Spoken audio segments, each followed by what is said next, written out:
안녕하세요. 경목사입니다. 전도서 6장 함께 쉽고 은혜롭게 읽어보길 원합니다. 6장 1절 내가 해 아래에서 한 가지 불행한 일이 있는 것을 보았나니. 솔로몬이 제가 전도자, 이걸 탐구자라고 제가 처음 설명을 드렸잖아요. 제가 이렇게 전도서 읽다 보면 해 아래에서 행하는 사람들을 살펴보니까 아까처럼 심각한 일이 있더라, 불행한 일이 있더라, 안타까운 일이 있더라, 이렇게 항상 시작을 많이 하고 있잖아요. 내가 탐구를 해보니까 이렇더라 하고 인생론에 대해서 얘기를 하는 것을 많이 볼 수 있습니다. 그래서 6장에서도 해 아래에서도 한 가지를, 어떤 일이요? 불행한 일이 있는 것을 이제 보았다고 얘기를 이제 시작을 하고 있습니다. 이는 사람의 마음을 무겁게 하는 것이라. 그러니까 한 가지 불행한 일을 자기가 발견을 했는데 이것은 사람의 마음을 무겁게 하는 거래요. 그러니까 이제 또 다른 문제를 발견을 했는데 사람에게 그 흔히 있는 일들이라는 거예요. 그 무겁게 하는 일들을 또 하나 보게 되었다고 얘기를 합니다. 이들을 보면 어떤 사람은 그의 영혼이 그 바라는 모든 소원에 부족함이 없어 재물과 부여와 존귀를 하나님께 받았으나, 그러니까 어떤 사람, 우리도 될 수 있죠. 그 영혼이 바라는 모든 소원, 살면서 자기가 원하는 만큼, 수고한 만큼의 대가를 이제 얻었다는 거예요. 재물도 얻고 부여도 얻고 이렇게 받았는데 누구한테요? 하나님께 받았는데 뭐라고 또 말씀하겠어요? 하나님께서 그가 그것을 누리도록 허락하지 아니하셨으므로. 우리가 어떤 결론에 우리가 인생을 살면서 이런 결론이 나는 것은 사실은 어느 하나님의 뜻과 섭리 가운데 있을 수 있습니다. 그러니까 하나님이 그렇게 멸망하게 했다기보다는 우리가 하나님 원하는 길로 가지 않을 때 하나님이 이렇게 축복을 주셨어도 인생이 또 속히 망하는 길로 갈 수 있다는 것을 얘기하고 있습니다. 그러니까 하나님의 섭리가 그 사람을 멸망하게 만든 것이 아니라 하나님의 섭리 가운데 이렇게 살면 멸망의 길이다, 이렇게 살면 네가 인간으로서 많이 힘들다, 이런 것들을 성경에 많이 말씀하고 있잖아요. 그러니까 하나님이 주셨는데 하나님 말씀대로 인생의 후반부에 제대로 살지 못했을 때는 그가 그것을 누리도록 허락하지 아니하셨으므로 열심히 정말 성실히 하나님 허락하셔서 많은 재물, 부요 이런 것들을 이제 받았어요.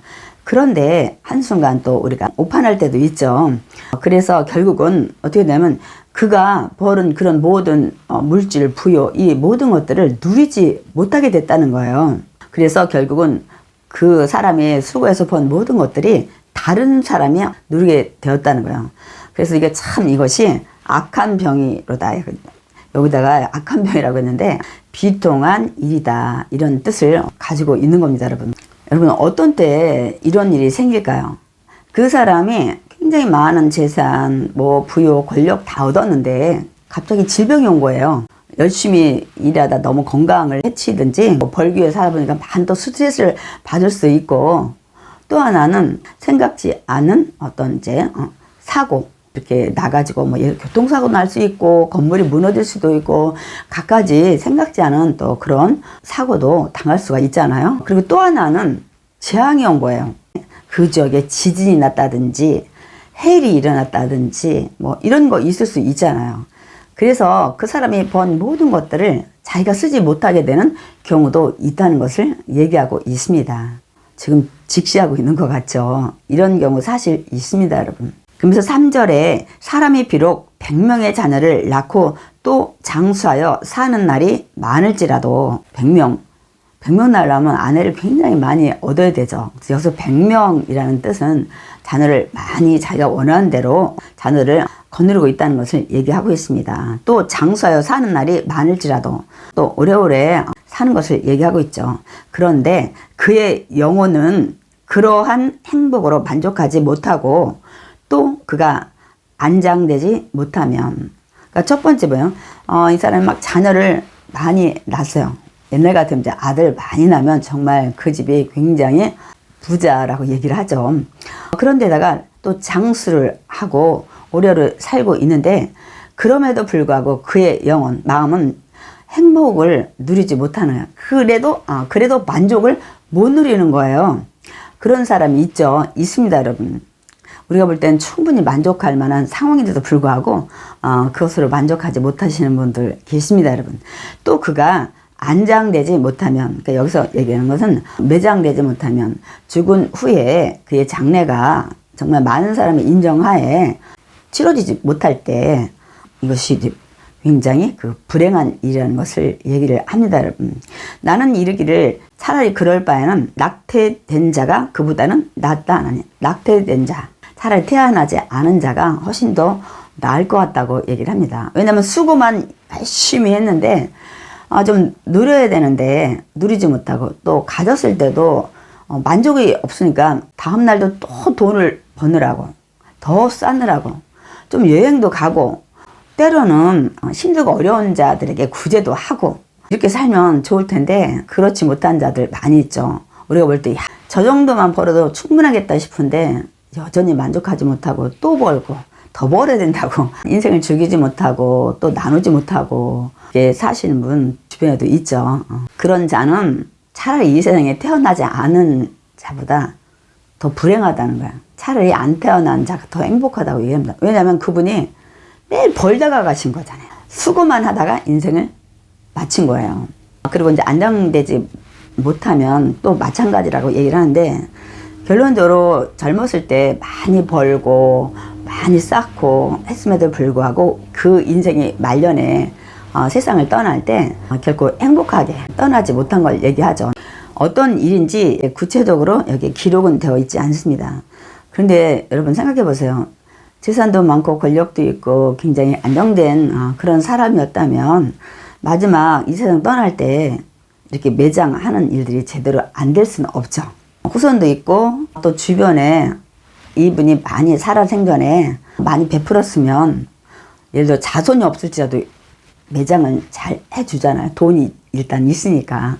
근데 어찌된 상황인지 이런 경우도 있을 수 있어요, 분명히. 그러니까 불행하게 돌아가셨다는 거예요. 열심히 벌고 많이 쌓았지만, 그래서 이렇게 아까 벌면서도 행복을 누리지 못한 자나, 또 나중 인생 말년에 결코 행복하지 못하게 세상을 떠난 자나, 그 자는 차라리 낙태에 더 행복하다고 할 정도로 얘기를 합니다, 여러분. 왜 안정되지 못하면, 이건 이스라엘의 그 풍습 속에서 그들은 그 잘 매장 이런 것들이 안 됐을 때 이거는 굉장히 불행하다고 그들은 많이 봤기 때문입니다. 사실 뭐 우리나라도 역시 마찬가지죠. 4절에 낙태된 자는 헛되이 왔다가 어두운 중에 감에 그의 이름이 어둠에 덮이니, 그러니까 정말 낙태된 자는 어때요? 뱃속에 생겼다가 세상도 보지 못하고 이름도 짓지 못하고 살아보지도 못하고 이제 세상을 이제 떠나는 거죠. 그래서 이름 한 자 남기지 못한 채 이제 어둠 속으로, 죽음 속으로, 땅 속으로 간다는 얘기를 지금 하고 있습니다. 그러니까 사라진다는 걸 얘기를 지금 이제 하고 있죠. 그럼에도 불구하고 이 낙태된 자가 아까 좀 전에 앞절에 사람보다 낫다고 지금 얘기를 하는 겁니다, 여러분. 그러면서 계속 그 얘기를 또 설명을 더 하고 있습니다. 5절에 햇빛도 보지 못하고 또 그것을 알지도 못하나 이가 그보다 더 평안함이라. 제가 좀 전에 설명드린 말씀과 같은 거. 이 세상에 태어나 살아보지 않았기 때문에 햇빛도 보지 못했다고 얘기를 하고 있죠. 또 알지도 못하고 세상에 대해서. 그렇지만 차라리 어떻게 보면 이 낙태된 자, 이름한 자 없이 햇빛도 못 보고 살아보지 못한 자가 보면 더 평안할지도 모른다고 지금 얘기를 지금 하고 있습니다. 그러니까 뭐냐면 이 세상에 살면서 이렇게 혼과 불행, 고통 맛보는 것보다는 차라리 태어나지 않은 자가 더 낫다는 것을 얘기를 하고 있습니다. 다시 말씀드리면 어차피 태어난 인생 우리가 생각만 바꾸면 감사함으로 즐겁게 우리가 행복하게 이제 살 수 있다는 것을 얘기하고 있습니다, 여러분. 그렇게 우리가 살아야 되죠. 하나님의 은혜 안에서. 그 다음에 6절에 그가 비록 1000년의 갑절을 산다 할지라도, 1000년의 갑절, 우리 2000년이죠. 근데 성경에 아무리 장수해도 2000년 산다는 없던 것 같아요. 뭐 무드셀라 969년 이게 이제 성경 기록된 인물 중에서는 장수한 자인데요. 여기서는 1000년의 갑절을 산다 해도, 장수를 할지라도 행복을 보지 못하면, 그러니까 장수할지라도 진정한 인생에 살면서 기쁨, 보람, 이런 즐거움, 감사가 없다면 마침내 결국 한 곳으로 돌아가는 것뿐이 아니냐. 그렇기 때문에 아무리 장수를 하고 아무리 가졌어도 우리가 인생을 즐겁게 살지 못하면 결론은 다 똑같지 않더나 이거. 그러니까 오래 살고 가진 자나 오래 살지 못하고 가지지 못한 자나 결론적으로는 다 한 곳 흙으로 돌아가더라 이 얘기를 하고 있습니다. 그래서 우리가 이제 전도서의 마지막에 보면 그렇지만 네가 가난하게 살지라도 때는 힘들지라도 네 마음이 하나님 믿으면 천국으로 감사함으로 네가 살아간다면 그것이 인생의 행복이다. 이제 이 얘기를 이제 하게 되는 것입니다. 그러나 하나님이 빠진 인생은 결론이 이렇게밖에 안 나더라는 거예요. 근데 우리는 적게 가지고 또 적게 먹고 살지라도 인생 결론 이렇게 나진 않죠. 물론 육신은 잠깐 흙으로 돌아갈지라도 우리 영혼은 영생하는 곳으로 옮겨간다는 사실을 우리가 반드시 알아야 합니다. 그게 전도서의 또 12장의 결말입니다, 여러분. 그 다음에 7절, 사람의 수고는 다 자기의 입을 위함이나, 사람의 수고는 자기의 입을 위함이나, 먹고 입고 사는 것을 얘기를 하죠. 자기가 먹고, 어떤 분이 그러잖아요. 왜 우리가 일하냐? 먹기 위해서 일하는 거 아니냐? 이제 우리가 더 구체적으로 나가면 입기도 하고, 자녀도 가르치고, 또 인생을 즐겁게 살기 위해서 이렇게 열심히 돈을 버는 것이다. 이제 이런 얘기를 많이들 하십니다. 인생의 수고는 다 자기의 입을 위함이나, 자기뿐만 아니라 이제 남자들 같으면 가장이기 때문에 이제 가정, 아내와 자녀들 때문에 내가 이렇게 수고한다. 힘들어도 내가 직장에 사표를 못 낸다. 이런 것들 얘기를 좀 하시죠. 그러나 그 식욕은 채울 수 없느니라. 여기에서 식욕은 우리가 먹는 막 입맛이 나서 먹는 그것을 얘기하는 게 아니고요. 여기에 원어가 네페시로 돼 있어요. 그래서 이것이 소울, 영혼을 얘기해요. 네가 열심히 벌고 네가 육신을 위해서 살아가지만 그 영혼은 채울 수가 없다는 거야. 여러분, 영혼은 하나님의 은혜 가운데서만 채워집니다, 여러분. 뭐냐면 우리가 먹는 것, 입는 것, 마시는 것, 이런 것들 즐기는 것은 육신을 즐겁게 하지만 우리의 그 마음의 진정한 기쁨은 그 먹는 것, 입는 것, 마시는 걸로 오지 않는다는 것을 얘기를 하고 있습니다. 그러니까 오직 하나님에 의해서만 채워진다는 사실을 여기 7절에 기록을 하고 있는 것입니다, 여러분. 어떤 8절, 지혜자가 우매자보다 나은 것이 무엇이냐? 살아있는 자들 앞에서 행할 줄 아는 가난한 자에게는 무슨 유익이 있는가? 이 말씀은 앞에 내용하고 계속 이어지는 겁니다. 앞에 그 어떤 사람을 지혜자로 지칭을 하냐면요. 우리가 지금 계속 읽었듯이 많은 물질, 부요, 천원의 갑절을 살고 이렇게 한 자들, 이런 지혜자가 뭐 우매자, 덜 뛰어나지 못해서 많은 물질 또 많은 권력 누리지 못하는 이런 자보다 뭐가 더 나은 것이 있냐는 거야. 결론적으로 그렇게 살았어도 결론은 똑같지 않느냐. 흙으로 돌아가는 인생이 아니냐. 그리고 살아있는 자들 앞에서 행할 줄 아는 가난한 자에게는 또 무슨 유익이 있느냐. 가난하지만 생활의 지혜가 있어서 언제든지 어떻게든지 돈을 벌어보려고 애쓰는 자들, 그것을 얘기를 합니다. 그러니까 다 똑같다는 것을 얘기를 하고 있습니다, 여러분. 9절, 눈으로 보는 것이 마음으로 공사하는 것보다 나으나 이것도 헛되어 바람을 잡는 것이로다. 그러니까 눈으로 보는 것은 비록 적을지라도 직접 보는 거예요. 누리는 거예요. 근데 마음으로 공상하는 것, 마음으로 진짜 써보지도 못하고 먹어보지도 못하고 만져보지도 못하는 이런 공상, 그러니까 머릿속에서만 막 근사한 이런 공허, 공상 이런 것만 이제 하는 것보다 차라리 눈으로 보는 것이라는 것은 내가 이 즐거움을 직접 누려보는 것이 그래도 훨씬 낫다고 얘기를 합니다. 그러나 결국은 다 헛되다는 거예요. 왜냐하면 눈으로 누려보는 것이나 공상으로만 생각하는 것이나 결국은 이건 다 놓고 떠나야 되는 것이 인생이라는 것을 솔로몬은 얘기를 하고 있습니다. 근데 당시에는 조금이라도 가지고 있는 자가 막 더 자기는 위대하고 행복한 자라고 다들 그렇게 하고 살죠. 살아갈 때는. 그러나 인생을 마지막 장식할 때는 다들 어차피 더 가진 자도 놓고 가야 되잖아요. 우매한 자는 뭐 물론 더 가진 것이 없으니까 결론이 같아서 전체로 볼 때 다 바람 잡는 헛것이다. 바람 잡는 것까지 헛되다고 얘기를 하는 겁니다, 여러분. 10절, 이미 있는 것은 무엇이든지 오래전부터 그의 이름이 이미 불린 바 되었으며. 정말 근데 전도서를 읽으면서 여러분 의미를 깊이 생각 안 하면 무슨 뜻인지 이해 안 될 때 참 많이 있습니다. 그러니까 이미 그 있는 것, 지금 이제 현존하는 이걸 얘기합니다.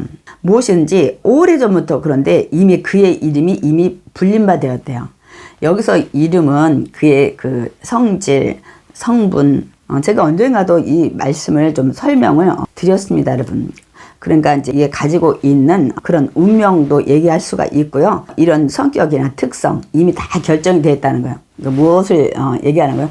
이미 하나님 만드실 때 그에 대한 모든 그 성격, 성질, 제가 성분이라고 얘기를 하는데 특성 이런 것들이 이미 다 정해져 있다는 거예요. 그러니까 꼭 사람만이 아니라 짐승이나 식물이나 다 이제 어떻게 꽃을 펴서 어떻게 지고 돌아가는지, 짐승도 역시 마찬가지 어떻게 살아가고 그러다가 어떻게 삶을 마감하는지 그 얘기를 지금 하고 있는 겁니다. 이미 다 그것이 일찌감치 정해져 있다는 거예요. 누구에 의해서요?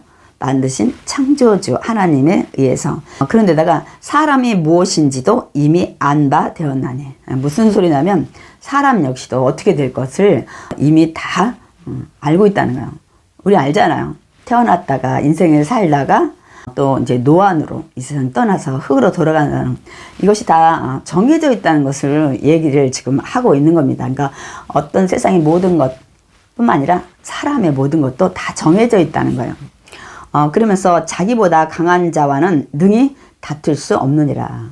그래서 강한 자는 여러분 하나님을 얘기하는 겁니다. 그래가지고 왜 나는 이렇게 살아야 돼? 인생은 왜 살다가 흙으로 돌아가야 돼? 왜 나이가 되면 왜 아파야 돼? 이런 거 막 우리 또 이렇게 얘기할 수가 있잖아요. 근데 이거 다 정해놓은 게 하나님이기 때문에 이 강한 자와 능히 다툴 수 없느니라. 하나님이 이미 정해놓은 건데 연약한 인간, 하나님이 만드신 피조물이 왜 난 이렇게 만들었냐 이렇게 얘기할 수 없다는 거. 얘기한다고 되는 것이 아니라 하나님이 이미 다 정하셨기 때문입니다. 그렇기 때문에 우리는 하나님이 정해주신 그 모든 본분 안에서 우리가 최선을 다하고 감사하고 우리가 살아가면 되는 것입니다. 근데 우리가 가끔 이 만드신 하나님을 막 이렇게 대적하는 분들이 계시다니까요. 근데 우리는 항상 토기장이와 토기에 대해서 우리가 생각을 해야 됩니다, 여러분. 여러분 아시죠? 토기장이가 뭐 간장그릇 만들고 싶으면 간장그릇 만드는 거고, 대야를 만들고 싶으면 대야를 만들고, 왜 나는 간장그릇 만들었냐, 또 대야는 나는 간장그릇 정도 만들어도 되는데, 이런 거는 누구 마음이에요? 토기장이 마음이잖아요. 그렇기 때문에 이제 그런 비유가 또 말씀에 있죠. 그렇기 때문에 오늘 그 얘기를 하는 겁니다. 그러니까 우리가 주어진 모든 환경 속에서 최선을 다하고 감사하며 사는 것이 우리 이제 인생입니다, 여러분. 그런데 인간이 더 욕심 부리고 이렇게 만들어 주시지, 이렇게 해 주시지, 왜 이렇게 만들었냐고 우리가 얘기할 때 많은데, 그렇게 만든 하나님 다투지 말라는 거예요. 이기지 못한다는 것을 얘기하고 있습니다. 그러니까 이긴다기보다는 좀 말이 이상하지만 어쨌든 이 모든 것이 정해진 대로 그 안에서 우리가 만족하고 살면 되는 것입니다, 여러분. 11절 헛된 것을 더하게 하는 많은 일들이 있나니, 이렇게 인생이 헛된데 거기다 대고 더 헛되게 하는 많은 일들이 있다고 얘기를 합니다. 그러니까 솔로몬이 탐구해 보니까 이렇더라 하고 얘기를 하는 것입니다, 여러분. 그것들이 사람에게 무슨 유익이 있으랴. 그러니까 하나님을 헛되게 하는 것들, 하나님을 거역하게 하는 일들이 이뿐만 아니라 또 많이 있더라고 얘기를 지금 하고 있습니다, 여러분. 그것들이 사람에게 무슨 유익이냐. 하나님께 더 막 따지고 막 원망하고 불평하고 한탄하고 그렇게 한다고 해서 그것이 유익이 있냐는 거예요. 그 얘기를 하고 있습니다. 그러니까 제가 다시 돌려서 얘기하면 주어진 모든 것에 하나님 주신 것, 모든 것에 만족을 하고 그 안에서 우리가 어떻게 기쁘게 살며 감사하게 살며 이 모든 일을 감당해낼까, 이런 마음으로 이제 살아야 된다는 것을 사실 얘기를 하고 있는 겁니다, 여러분. 12절 헛된 생명의 모든 날을 그림자같이 보내는 일평생의 사람에게, 사실 일평생 그 사람이 되돌아보면 다 수고와 슬픔뿐이라고 시편 기자가 얘기를 했잖아요. 그러니까 우리가 지금 말씀을 쭉 봤지만 사실을 열심히 번다고 해서 그걸 가져가는 사람도 없고, 또 열심히 벌어 순간에 다 날려버리는 사람도 있고, 이런 일평생의 사람에게 무엇이 낙인지를 누가 알 것이냐는 거예요. 근데 솔로몬 지금 알고 있죠. 하나님이 알려주셨기 때문에 많은 사람들은 인생을 어떻게 사는 것이 가장 행복하다는 것들을 잘 알지 못하지만 하나님은 아시죠. 또 하나님이 지혜를 주신 솔로몬은 이제 알기 때문에 저와 여러분에게 이것을 지금 알려주는 것입니다. 누가 알며 하나님이 알고 솔로몬이 하나님 주신 지혜를 좀 아는 거죠. 그 후에 해 아래에서 무슨 일이 있을 것을 누가 능히 그에게 구하리요. 그러니까 이 그림자처럼 덧없이 흘러가는 이 짧은 인생, 또한 헛된 인생, 이렇게 살다가 세상을 떠났어요. 그런데 그 사람이 떠난 후에 세상에서 일어난 일들을 누가 그에게 알려줄 자가 있느냐고 지금 얘기를 지금 하고 있습니다, 여러분. 그러니까 이제 우리 인생의 다음 장을 누가 알려주겠냐고 얘기를 합니다. 그러니까 우리는 인생을 이 땅에 살아있을 동안 최선을 다하고 우리가 살아야 되는 것입니다. 그러니까 그 이후의 일 우리가 관여할 수도 없고 알 수도 없고 이 세상에 다시 올 수도 없는 겁니다. 그러니까 다시 말씀드리면 네가 사는 동안에 최선을 다하고 성실하게 이제 우리는 하나님을 열심히 믿고 믿음 안에서 이제 사는 것을 우리가 목표로 해야 되겠죠. 그렇기 때문에 우리 인생이 어떻게 사는 것이 가장 이제 바람직한 건지를 우리가 전도서를 통해서 이제 깨달으라고 이 말씀들을 지금 하고 있는 것입니다.